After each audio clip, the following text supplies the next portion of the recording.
പറടാ. ആളിയാ, നിന്റെ കടയിലേ മറ്റേ ഹാളണ്ടിന്റെ ജേഴ്സി ഉണ്ടോ? ഹാളണ്ടില്ല, മെസ്സി ഉണ്ട്. വേണോ? ഏയ് മെസ്സി വേണ്ട, മെസ്സി വേണ്ട. പിന്നെ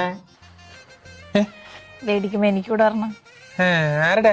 ചേട്ടൻ ആരുടെ എടുക്കുന്നു അത് മതി എനിക്ക്. ഹലോ ഹലോ, അല്ലളിയ, ഈ റൊമേലു ലൂക്കാക്കു, കെവിൻ ഡി ബ്രൂയിൻ അങ്ങനെ ആരെങ്കിലും ഉണ്ടോ? എടാ അതിനൊന്നും വലിയ ഡിമാൻഡ് ഇല്ല, അതുകൊണ്ട് എടുത്തില്ല.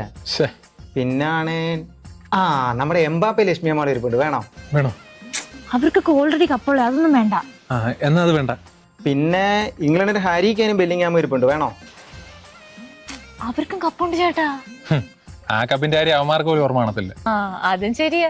എന്നാലും വേണ്ട. അളിയ, നീ ആ ഹാളണ്ടിന്റെ ടീഷർട്ട് വരുവാണെങ്കിൽ വിളിയേ.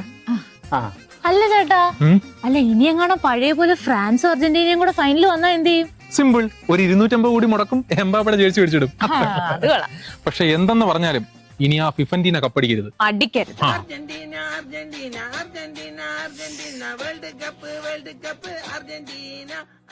ഈ കുരിപ്പിനെ ഞാനിന്ന് വരുത്. ഇപ്പൊ അവരുടെ ടൈമാ, നമുക്ക് വെയിറ്റ് ചെയ്യാം. ഇങ്ങനെ പോയാലേ നമ്മളിവിടെ വെയിറ്റ് ചെയ്തോണ്ടിരിക്കത്തേ ഉള്ളൂ. ഒന്നുമില്ല, മോള് കളിച്ചു.